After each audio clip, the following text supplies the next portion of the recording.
What's going on, guys? How y'all doing? It's your boy Serrano. Welcome back to the channel. And I have the Nokia 4.2, and I wanted to talk about some awesome features that this thing does have to offer. So the first one has to deal with the settings option. Just go there, go to into accessibility, and what you're gonna do is press this button which says remove animations, because basically before you do that, you can see the transition effects. That looks pretty, that looks cool, but when you turn that on, as you can see right here, click that button. Now everything is lightning quick, and you're gonna get to any screen you want to within the blink of an eye. Now, a ton of people are always commenting about if phones have the cast feature. So if you scroll over and hit this button right here for casting, all you have to do is turn on your Wi-Fi and set up the casting feature with the Roku, Smart Box, or Smart TV as well. So if you go into the camera and you click this button right here which says lens, all you have to do is click this button right here that says translate, and then hover over top of now it's not like the perfect, it's not the best in the world, but it's actually working here. Like, I'm able to see some of these things. Let me just see. ID diagram, 2 simple operation instructions. Oh snap, it just like translated that whole thing. Let me zoom in a little bit so you can actually see this, because this is nuts. So let me just show you. Yeah, sound hole, touch area.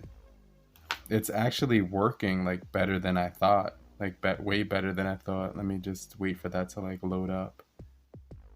Zoom out. It's on here. And then yes.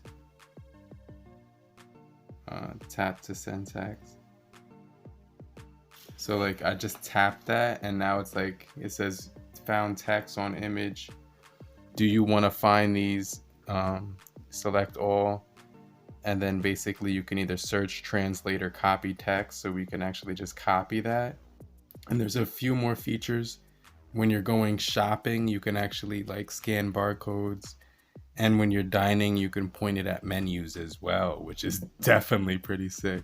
Now, another thing that was happening was on Snapchat, and I want to give a big shout out to one of my broskies right here. His name's Lucas, and he actually found the fix to the Snapchat glitch. So if basically he was telling me how you do it. So basically when you're doing a story on this thing, and whenever you're trying to like actually capture like a story, and you hit that button on the camera, it doesn't upload the video. So like, let me point this thing at my face and I'm gonna show you exactly what I'm talking about. So like you can see it glitched right there, and then I pressed send, and I'll send to my private stories right here.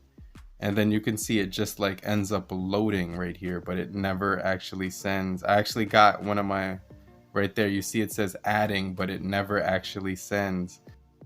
Okay guys, so just to show you that it's working, let me go to my camera. Let me take a quick photograph of this box. Okay, now I took, oh wait, I took a video, hold on, photo.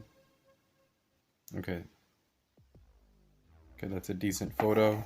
Now let's go back into WhatsApp right here, and all you have to do is hit this button, then go to camera roll, go to the image, long hold it, go to the stories, go to the your stories or wherever you want to share it at, and then after that all you have to do is, it says right here added to my stories. So let me just show you.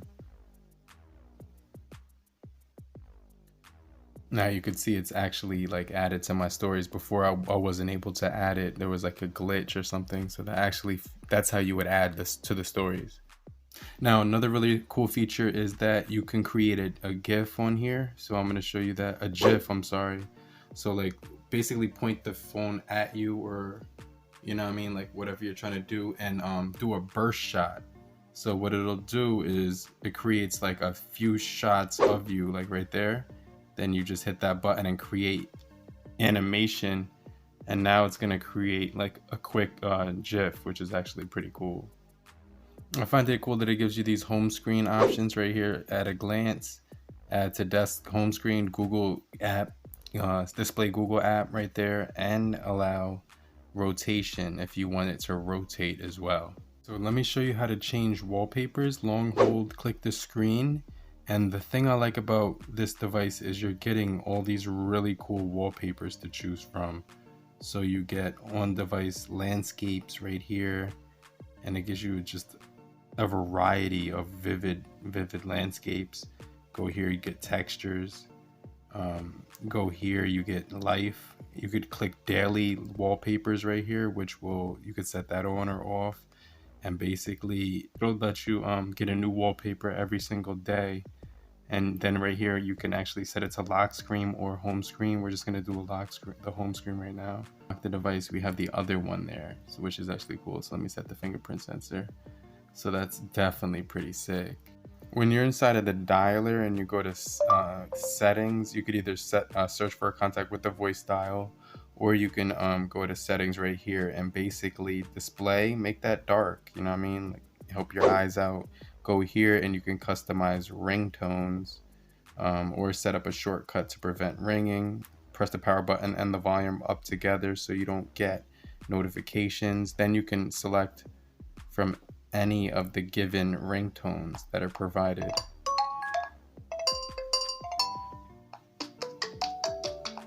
And then you also do get the ability to go down more, and you can set up so when you touch the screen you hear a sound or not, or a vibration as well, which definitely adds to the experience of the device, makes it a little bit cleaner.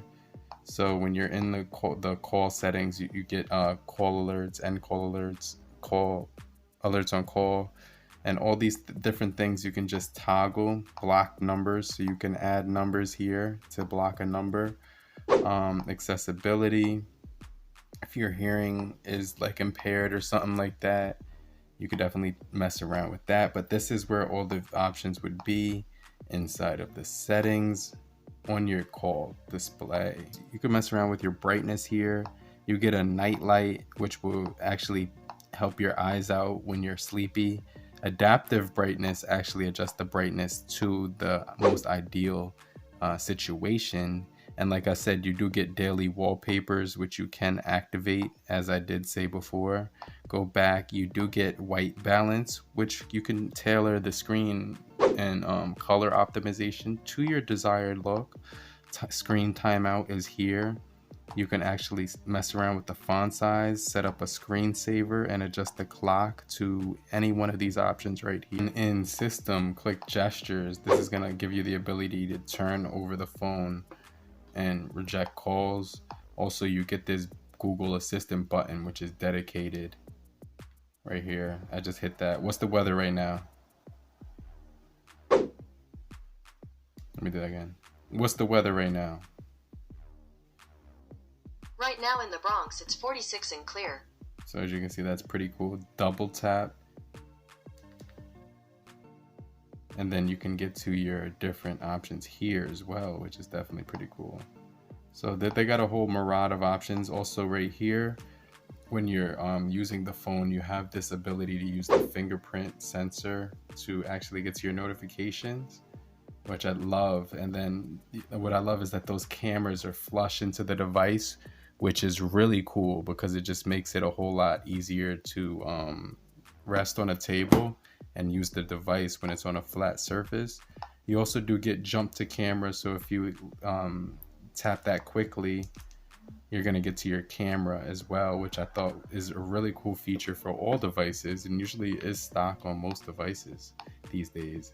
And like I said, you can actually mute your device really quickly there.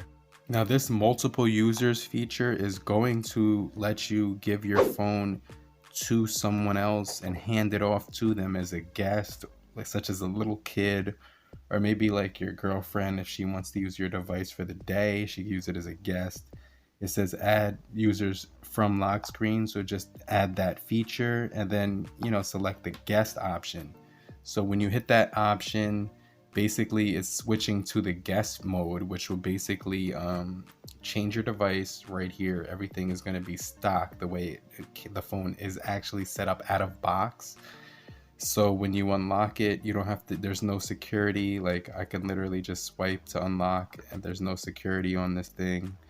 All the apps disappear, and I'm pretty much, this is the stock way that the phone actually comes. So, you know what I mean? Like if you were like on that scumbag tip, you could hand your phone off to somebody and just be like, yeah, this is my phone. You want. Now to save battery is pretty simple. All you do is hit the do not disturb mode so you don't get notifications. Turn on battery saver as well. And if you even want to go a step further, turn on data saver 2. And even if you want to take it even more extreme and you're at like 1%, you can actually turn on airplane mode, but you won't be getting notifications. But you could turn that back on just to get notifications. But I'd say that feature and just battery saver alone would actually give you a couple of hours more. And if you want to control your notifications, turn that back on.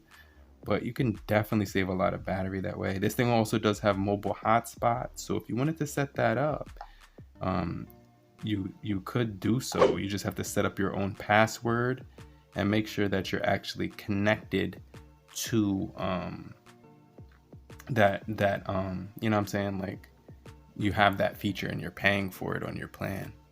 Also, if you want to customize this thing, it's pretty simple. All you have to do is go into this button right here where it says customize widget, and then you can mess around with this thing. You could change the layout, make it look like that. You could change the color of it as well, make it circle or square. You could change the colors right here to your own personal preference. Just add your own special touch depending on what you like the most, but that's definitely pretty cool as well. Also, if you want to do multiple split screens, just hit that button right there, toggle this down, and then go to either your app drawer right here or select from your most recent apps, and you can just mess around with that as well. Now, one of the things that I did notice is that you can't use Instagram in split screen mode. So like if you go here, let's say you're in most recent, and then you click that, it's not going to give you the option for most recent. So what you want to do, if you want to use Instagram or any other app, like all apps pretty much, go to right here where it says about phone, go to the developer options, click that 5 times, then enter your PIN number. And then after you enter your PIN number, go all the way down to where it says developer options. So we're gonna right here, we're gonna look for those developer options right now. And here they are. And then you're gonna go all the way down to the bottom, and it's gonna say force activities to be resizable. And then also click this button where it says force apps to be eligible for external storage. So you can actually manipulate that and use every app for external storage. And then when we hit Instagram and then go to right here and long press, what we're gonna have to do is, see, it's not available yet, so we have to reset our device, and that's when we're gonna reset it. And then when we power it back on, I'm gonna show you that we'll be able to use that feature. Okay, ladies and gentlemen, our device is now back on. You do see we do get a notification button on our unlock button, which is one of the favorite features about this as well. I'm entering my password right now, and we're waiting for the phone to return back to its normal state. Let's turn off the battery saver since we're not really trying to save battery right now or anything. And we can even turn off the data saver. Now let's go to Instagram right now. Go up, hit this button, wait, long hold that, and then you see right here it says split screen. So hit that button and then click any other app you so desire to use, such as this one, WhatsApp. Now you can use WhatsApp and, oh wow, Jesus Christ. And this is not for kids. I did hit that survey, so this channel is definitely not for kids, so make sure you're over 18. But anyway, you see that split screen mode is working perfectly fine with any app you so desire to use it with. So I hope you guys found this video helpful in any way possible. It's your boy Serrano. Make sure you stay tuned for more videos just like this. Hit the like button if you did find it helpful. Make sure you subscribe, get notified for more videos, and have a great morning, afternoon, evening. And depending where you are, have a great night. Later, crew. Peace.